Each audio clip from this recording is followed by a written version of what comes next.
Let me start with a question I never thought I would ask out loud.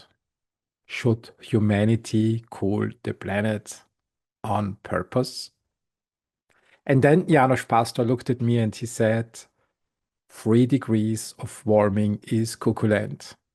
Sounds funny, but in today's highlight episode, we are going straight into the part of the conversation that every investor, policymaker, and innovation leader needs to hear. Because the future economy, the next decade of energy, infrastructure, agriculture, and global stability will depend on the climate decisions we make right now. This is not theory, it's not politics, it's the roadmap for what your companies, your portfolios, and your countries will be dealing with sooner than anyone expects. So, if you only have 20 minutes today, this is the episode that gives you the essence, the urgency, the opportunities, and the uncomfortable truths directly from one of the world's most experienced climate diplomats. Let's jump in. What's been on your mind recently when you think about climate change? Global emissions of carbon dioxide continue to rise, and so do the average global temperatures. So do the impacts, the increasingly significant and sometimes catastrophic impacts of this climate warming. And the world is not ready. It's happening. It's going to be worse. Governments, intergovernmental processes, and also non-state actors are simply not addressing this issue at all or not sufficiently. So when you put all this together, it worries me, and that's what's on my mind. What are the 3 core messages that you want them to remember? We really have to accelerate mitigation, that is to say, emission reductions, carbon capture and storage, and even carbon dioxide removal, but substantially, and do it much faster. So that's one. So to actually reduce the problem to start with of putting more greenhouse gases. The second one is that we also have to really substantially accelerate adaptation to what's coming, recognizing that there are limits to adaptation. And then the third, and this is important, and we'll talk about the details later, I presume, but we have to consider whether the time has come to start cooling parts or the whole planet until we finish the decarbonization of this world. It's the inconvenient truth 2.0. Can you explain for our listeners what you mean with this term? And I say this is like inconvenient truth 2.0 because governments and other leaders, they don't feel comfortable talking about these issues. Maybe because they don't see the solutions, maybe because they have invested so much in simply talking about reaching 1.5 degrees centigrade, and we'll come to that perhaps of what that means. But they're so focused on this that they're unable to or unwilling to go beyond and say clearly, we're heading to problematic warming and we need to deal with it. It's inconvenient. They're not sure what to do about it. So I call it inconvenient truth 2.0. How has the handling of the topic climate change changed from the late 80s up to 2025? So everything has changed. Really. And not just in those decades, but even if I look back just in the last 10 years since the Paris Agreement, so much has changed.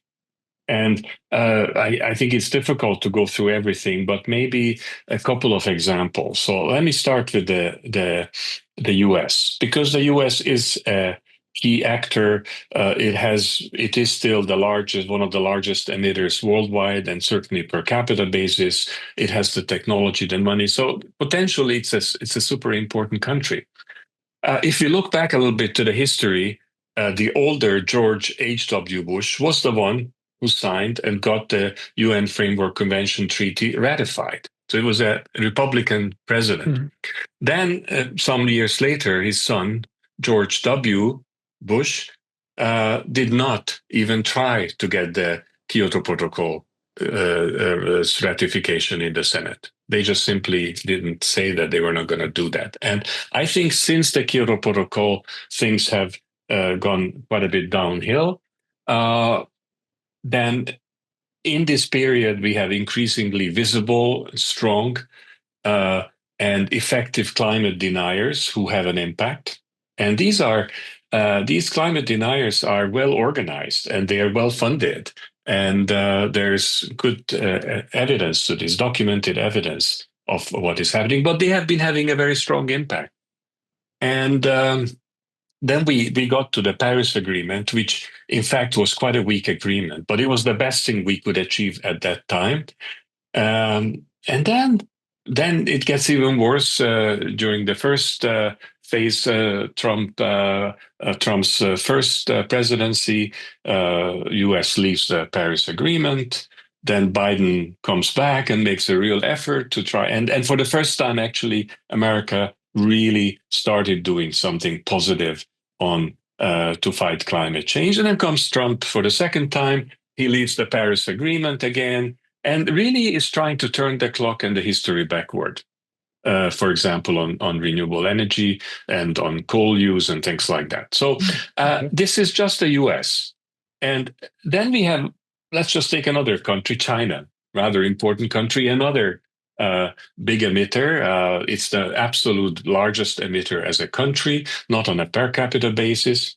And I remember at the beginning of the UN negotiations, China used to have one or two delegates, while countries like the US had many, many. Now China has the largest delegation to the UN Framework Convention meetings.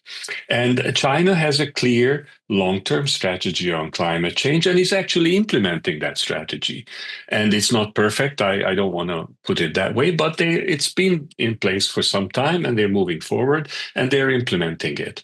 And in that, as part of that strategy, China has become the absolute world leader on photovoltaics, on wind, on electric vehicles, and so on and so forth. And I think to get to this point, make a product more sustainable, cheaper, and more convenient is the classic startup problem. I think this is there's so much potential in just improvement, in my opinion. How do you see this? I mean, I agree, but I think one has to be careful here that that the climate change issue cannot be solved in a silo, looking at only the climate part of the problem. That is to say, the carbon part. Okay, it's linked to so many different issues, and startups are not very good at looking at the big picture. They will be very good at looking at a slice, and they can do really well in that slice. And we need them to look at that, but we need others to look at the bigger picture. And I think and that's why I mentioned this thing about capitalism earlier, is that fundamentally the capitalist economy is essentially dependent on resource extraction. That is the fundamental basis. And some have questioned whether the capitalist system can actually evolve into a different kind of system which does not depend on resource extraction, but depends on other ways of moving forward. Now, we'll always need resources to have bathtubs and iPads and so on. So that's not the point. But it is the whole system is really built on resource extraction.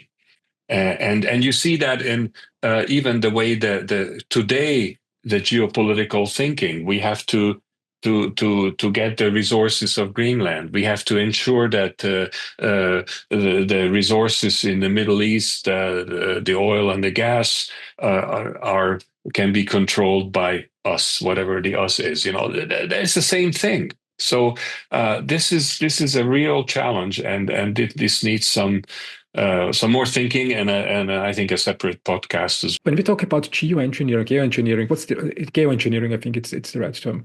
Geoengineering in terms of climate change. What's the role of geoengineering in reality? Is it kind of terraforming?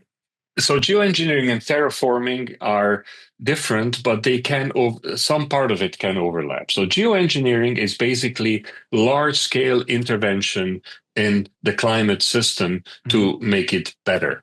And there are essentially two groups of techniques that one thinks of as geoengineering. One is large-scale removal of excess carbon from the atmosphere, carbon dioxide removal, or CDR, the short term.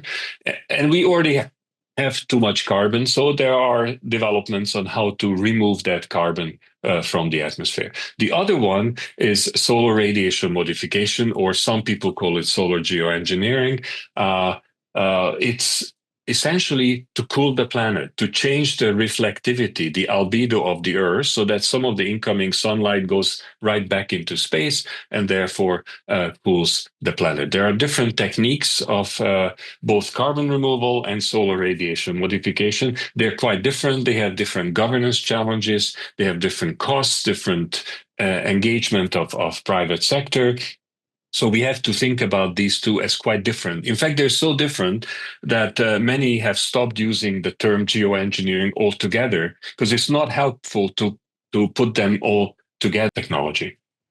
So these are real technologies. It's not a conspiracy theory, because whenever I read something about it on Facebook or on X.com, I can't think, is it real? Are people working on that? Or is this just something that someone made up from a science fiction movie?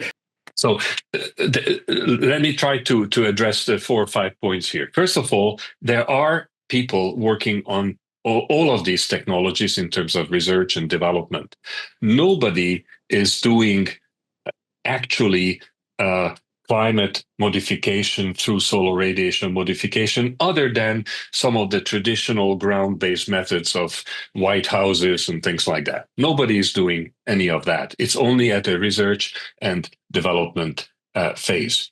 But people are working on these, and at the moment, no government, no society has decided that there is social license for this, that we want to do it. So whatever developments are taking place, they're happening in a vacuum of social goals and objectives.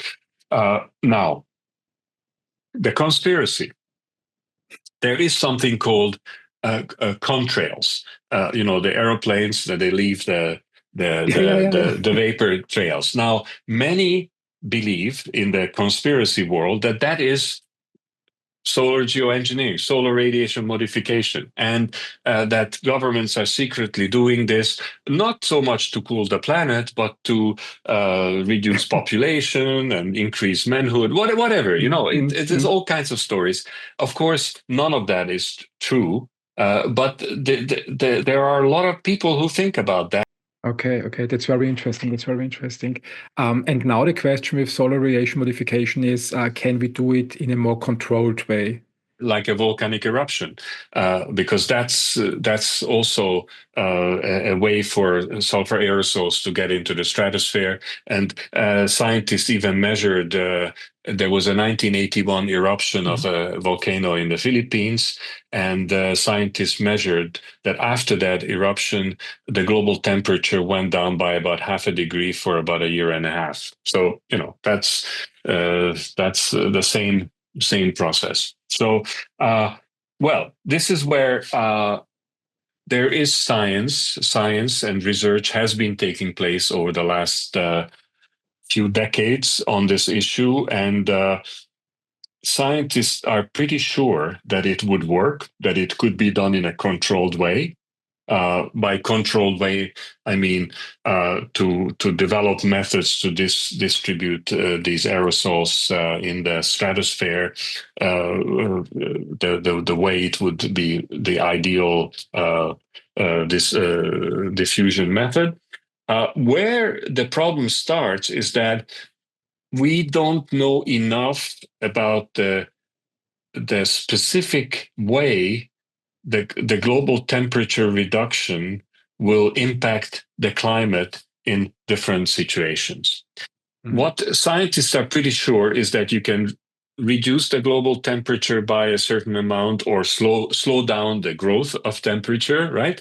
But what you cannot do is you cannot bring back the old climate. Let's be absolutely clear about. Before we agreed on a podcast, I read an interesting post on social media, which I thought was a conspiracy theory, and it was something like that when the Industrial Revolution started, human race started emitting, basically, let's just simplify it, dirt into the atmosphere. But what you said about the solar radiation modification. Be careful. It is not nonsense. And this is where really, it's not. let's to be careful. So behind many controversial issues and conspiracy theories, there is a grain of truth, right? Mhm.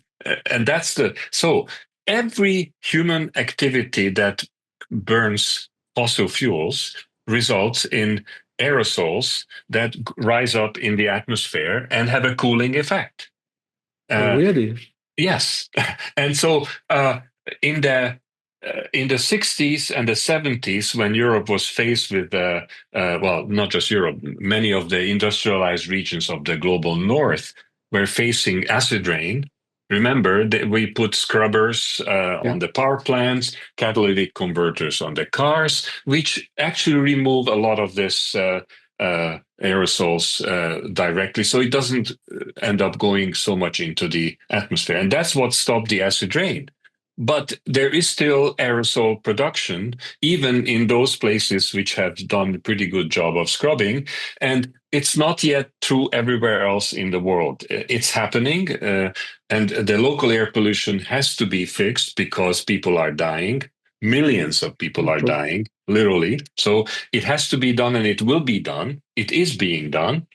But the totality of this fossil fuel consumption is actually masking the situation, and there is a certain level of cooling through solar radiation modification of this process. The big difference is that it is not intentional. The definition of the original term geoengineering was not just large scale interaction with the human, with the climate system, but intentional large scale. The question for me then is, do we really have the systems today to put it into practice? How do we, what are the thought processes behind putting it into practice? Part of the problem is that societies haven't started the thought process of wanting to put this into practice, and Oh, okay. that's the so to develop a technology, it's easy.